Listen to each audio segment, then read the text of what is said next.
بسم اللہ الرحمن الرحیم۔ السلام علیکم ورحمۃ اللہ وبرکاتہ۔ فرمان رسول کے چینل کی جانب سے آج میں اپنے پیارے بھائیوں کو رسول کریم صلی اللہ علیہ وآلہ وسلم کا ایک خوبصورت فرمان سناؤں گا۔ اس سے پہلے آپ بھائیوں سے چھوٹی سی گزارش ہے کہ اگر آپ نے میرے چینل کو سبسکرائب نہیں کیا ہے تو آپ میرے چینل کو سبسکرائب کر لیں اور ساتھ میں بیل کے آئیکن یعنی گھنٹی کے نشان پر کلک کر کے آل نوٹیفیکیشن پر کلک کر دیں تاکہ آئندہ کوئی بھی نئی فرمان کی ویڈیو آپ تک پہنچ سکے۔ تو ہم چلتے ہیں فرمان کی طرف۔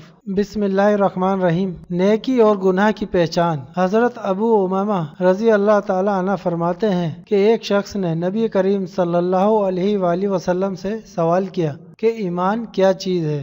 آپ صلی اللہ علیہ وآلہ وسلم نے ارشاد فرمایا، جب تیری نیکی تجھے خوش کرے اور تیرا گناہ تجھے رنجیدہ کرے تو مومن ہے۔ سائل نے دوبارہ سوال کیا کہ گناہ کیا چیز ہے؟ نبی کریم صلی اللہ علیہ وآلہ وسلم نے فرمایا، تیرے باطن میں کوئی چیز کھٹکے یعنی دل اس کے کرنے سے مطمئن نہ ہو تو اس کو چھوڑ دو۔ تو ناظرین آپ دیکھ سکتے ہیں مشکوت شریف کی یہ حدیث ہے۔ تو ناظرین آپ نے حضور کے اس ارشاد کو زیادہ سے زیادہ لوگوں تک پہنچانا ہے، شیئر کرنا ہے تاکہ لوگوں کو بھی پتہ چل سکے، اور اللہ تعالی ہم سب کو ہدایت دے کہ ہم اپنی پانچوں ٹائم کی نماز کی پابندی کریں اور دوسروں کو بھی نماز پڑھنے کی تلقین کریں۔ السلام علیکم رحمۃ اللہ وبرکاتہ۔